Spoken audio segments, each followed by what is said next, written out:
है कि बहुत सीरियस थ्रेट है, ये धमकी है सीधे तौर पर। और सुधीर चौधरी से बातचीत के दौरान ये कट्टरपंथी, ये आतंकी अपने आप को कमांडर बताता है, बलोच कमांडर। हालांकि ये बलोच हो ही नहीं सकता क्योंकि जी न्यूज़ की और भारत की बलोचियों को लेकर, बलूचिस्तान को लेकर तो पाकिस्तान इसलिए जी से डरता है क्योंकि जी न्यूज़ और भारत जो है वो हमेशा बलूचिस्तान के पक्ष में बोलता है और बलोच लोगों के पक्ष में बोलता है। ये कमांडर, आतंकी कमांडर, ये कहता है कि बड़ा अटैक, मैं बड़ा अटैक करने से पहले बता देता हूं, एंकर्स को भुगतना पड़ेगा जो उनके नसीब में होगा। वो कहता है कि जी न्यूज़ रात 12 बजे से सैटेलाइट से आउट होगा, मतलब एक तरीके से साइबर अटैक की धमकी। हालांकि इसको हल्के में नहीं लिया जा सकता है क्योंकि वो कह रहा है एक बड़ा अटैक, और अटैक करने से पहले मैं बताता हूं रात 12 बजे के बाद आप समझेंगे, इंशाअल्लाह आप बहुत जल्द समझोगे। मैं चाहता हूं एक बार फिर से पूरा सुनिए और जिन बातों पर मैं गौर कर रहा हूं कि एक तो एंकर्स को भुगतना पड़ेगा जो उनके नसीब में, नंबर एक, उसको सुनिएगा। दूसरी बड़ी चीज है, सुनिएगा, एक बड़ा अटैक, ये अटैक करने से पहले मैं बताता हूं।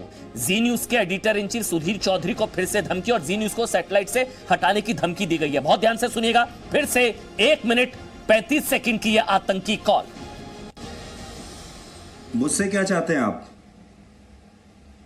आपसे मेरा काम है, क्योंकि आप ही हो, आप शायद रहना कि आपकी हर वेबसाइट उड़ती रहेगी। किसकी वेबसाइट? इंडियन हर वेबसाइट आप चेक करें, एक डेमो दिया हुआ है शॉर्ट स्क्रीन में। तो मुझसे क्या चाहते हो आप? जी न्यूज़ क्या करे इसमें? जी न्यूज़ क्या करे? जी न्यूज़ कार्रवाई में एंटर है, उनके लोग इंटर बैठे हुए, उनके एंकर इंटर है, तो उनको भुगतना पड़ेगा जो भी होगा उनके नसीब में। मतलब मैं समझा नहीं। आप नहीं समझोगे, लेकिन इंशाल्लाह बहुत जल्द आप समझ जाओगे रात 12 बजे के बाद। क्या कर रहे हो रात में 12 बजे? ये अटैक करने से पहले मैं बताता हूँ, ठीक है? तो आज मैंने आपको कॉल करके कहा है कि रात 12 बजे के बाद जी न्यूज़ वाइड सैटेलाइट से आउट होगा, ये चैनल सर्च में ही नहीं आएगा किसी का। अच्छा, तो जी उससे पहले ही पकड़े जाओगे तुम? चलो आप कोशिश कर लें, ठीक है, आप पकड़ने की। रात 12 बजे, आपको 10 घंटे हैं, 12, आप कर लें कोशिश। तो तुम चाहते हो कि जी न्यूज़ डर जाए आपसे? हाँ, जी न्यूज़ डरेगा, वो सर्च में ही नहीं आएगा तो डर। लेकिन हम यह साफ कर दें, ना जी न्यूज़ डरेगा ना पीछे हटेगा। लेकिन जी न्यूज़ से इतने आतंकी या कट्टरपंथी डरते क्यों हैं? आप ये जरा सवाल अपने आप से पूछिएगा। वैसे तो अगर पाकिस्तान में जी न्यूज़ खौफ का दूसरा नाम बन गया तो ये हमारे लिए एक तरीके से बैज ऑफ ऑनर है कि पाकिस्तान में जी न्यूज़ का खौफ चलता है, या वहां के कट्टरपंथी पाकिस्तान इतना डरते हैं जी न्यूज़ से।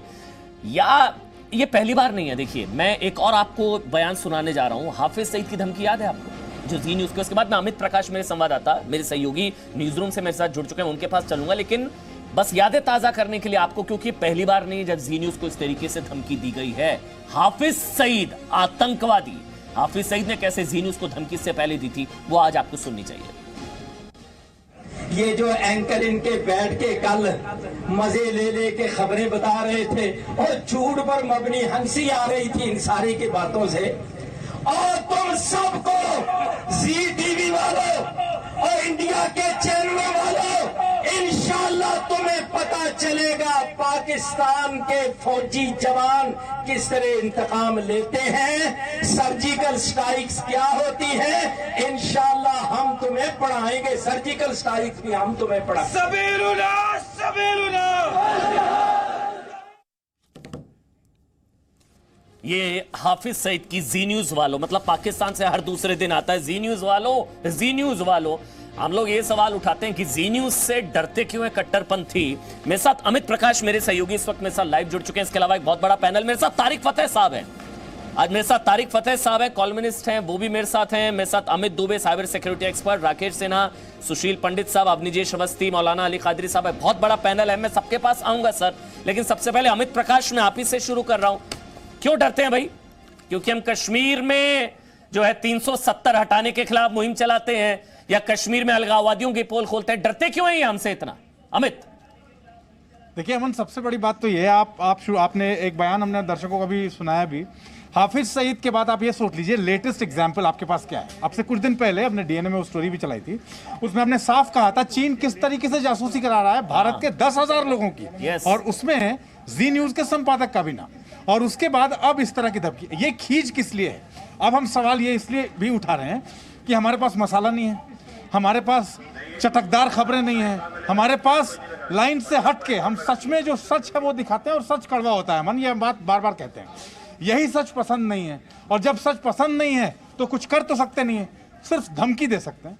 कर वो कुछ नहीं सकते, सिर्फ धमका सकते हैं, क्योंकि डर उनके अंदर इतना है, मुझे वो खुल के सामने नहीं आ सकते, खुल के सामने आना नहीं चाहते। ये जी न्यूज से क्यों डरते हैं इतने? ये आतंकी, ये कट्टरपंथी, ये पाकिस्तान, जी न्यूज से इनको डर क्यों लगता है? क्योंकि मुझे जहां तक याद पड़ता है भाई 370 के खिलाफ हम लोगों ने मुहिम चलाई, नंबर 1। कश्मीर में कश्मीरी पंडितों के पक्ष में हम लोगों ने बोला, या कश्मीर में अलगाववादियों के खिलाफ हम लोगों ने बोला, 370 को लेकर, राम मंदिर को लेकर, ये डरते, या जिहाद के खिलाफ, दुनिया भर में जिहाद की फैक्ट्री के खिलाफ हम लोगों ने ताल ठोकिया, उनका डीएनए रात 9 बजे बताया। यही है ना, या कुछ और? अमित, अब याद कीजिए ना मन, कल हम आप और हमारा आप साथ में थे, हाथरस की कहानी हम लेटेस्ट उठाते हैं, एग्जाम्पल वहीं से उठा लीजिए। हाँ। एक पूरा हम कहें कि मीडिया का एक वर्ग जिस तरीके से वहां से रिपोर्टिंग कर रहा है, एक जगह से रिपोर्टिंग हो रही है और सत्य सामने आ रहा है, और वो सब शूट कर रहा है। उतनी चीजें देखनी है, लोगों को वही बताना है जिसमें ड्रामा है, जिसमें मसाला है, जिसमें चस्का लेके लोग इंटरटेनमेंट जिसमें लोगों को मिल रहा है। लेकिन हम जब ग्राउंड पे उतरे तो बहुत सारी ऐसी चीजें सामने आई जो पसंद नहीं आई, लेकिन फिर भी दिखाई गई। और मैं इसलिए ये बात कह रहा हूं ना, कड़वा सच जब सुनते हैं, और आप 370 से लेके एक एक चीज अगर उठा लीजिए अमन, उन तमाम चीजों में जो सच हम सामने लेके आए, डर उसी से। अमित, आपने ना नब्ज पे हाथ रखा, क्योंकि आप जानते हैं हाथरस मामले में भी खुफिया रिपोर्ट, पाकिस्तान, इस्लामिक मुल्कों से फंडिंग, पैसा, हमने सच दिखाया, पाकिस्तान को दर्द हुआ। हाथरस का सच, काशी का सच, वो भी नहीं भूलना चाहिए ना, काशी का सच भी, काशी विश्वनाथ, ज्ञानवापी मस्जिद, उसका भी सच,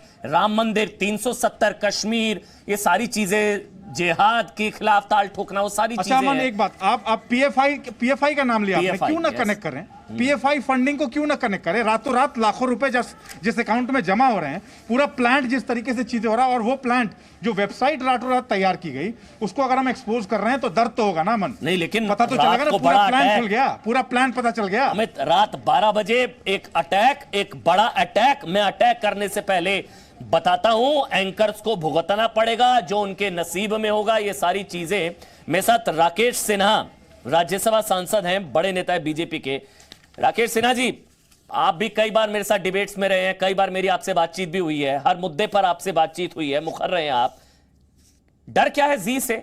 आपको क्या लगता है ये लोग क्यों डरते हैं जी से? देखिए, वास्तव में पाकिस्तान को आदत थी सॉफ्ट मीडिया, भारत की सॉफ्ट मीडिया की, जो पाकिस्तान की गलतियों पर पड़ोसी कहकर पर्दा डालते रहे, उनके यहाँ की आतंकवादी गतिविधियों पर को यह कहते रहे कि नहीं, ये आंतरिक मामला हम ढक देंगे। देखिए, जी न्यूज ने जो एक महत्वपूर्ण काम किया है अपने आरंभिक दिनों से लेकर आज तक, इसने उन मुद्दों को उठाया है जो राष्ट्र हित में है, और तर्क और तथ्य के साथ। जैसे आपके यहाँ डीएनए जो प्रोग्राम आता है, उस डीएनए प्रोग्राम की लोकप्रियता का एक बड़ा कारण है कि उसमें तथ्य भी होता है, तर्क भी होता है। यदि आपको काटना है तो तथ्य और तर्क का मुकाबला कीजिए। लोग अपने ज्ञान के लिए, और जो कहते हैं चेतना का स्तर, कॉन्शसनेस के लेवल को बढ़ाने के लिए, जब भी पाकिस्तान के मामले में या जिहाद के मामले में, जैसे लव जिहाद का मामला हो या लैंड जिहाद का मामला हो, या जिन चीजों को आपने उठाया, पाकिस्तान में आर्मी और आतंकवादियों के बीच का संबंध हो, जो यूनिफॉर्म में फौज है, गैर यूनिफॉर्म में उनकी फौज है, और इमरान खान की जो पाकिस्तान की बैंक्रप्सी है, जब इन बातों को आप उठाते हैं तो इसका असर, देखिए, आज के इलेक्ट्रॉनिक मीडिया के एज में इलेक्ट्रॉनिक मीडिया का संबंध सोशल मीडिया से है। जब आप किसी मुद्दे को उठाते हैं और मुद्दे का प्रभावी रूप होता है तो वो सोशल मीडिया पर प्रसारित होता है और पूरी दुनिया में ग्लोबल न्यूज बनता है। जी न्यूज ने पाकिस्तान के खिलाफ नहीं, पाकिस्तान के अंदर जो तकलीफ है, पाकिस्तान के अंदर से जो जिहाद आ रहा है, आतंकवाद आ रहा है, या पाकिस्तान ने जो अफगानिस्तान में लगभग 75,000 पाकिस्तान के आतंकवादी ही मैं कहूंगा अफगानिस्तान में है, इन सब को उठाने से पाकिस्तान को ऐसा लगता है यह चैनल हमें दुनिया में बदनाम कर रहा है। उसको आप कहिए नहीं नहीं इमरान खान का शासन बड़ा अच्छा है, कोई बात नहीं, थोड़े से आतंकवादी हैं लेकिन वहां का मिडिल क्लास डेवलप नहीं किया है। हम भी अब तक हमारे यहाँ एक बात मैं कह दूं, हमारे यहाँ एक प्रवृत्ति रही है कि पाकिस्तान की सभी गलतियों पर एक मासूमियत का पर्दा डाल देना, नहीं नहीं नहीं ऐसा सब ठीक हो जाएगा, हमारा पड़ोसी भी है। राकेश सिन्हा जी बोलना चाहिए, बोलना नहीं चाहिए। अगर हम भी अब ओसामा जी या हाफिज साहब करने लग जाएं तो फिर हमको धमकियां नहीं मिलेंगी।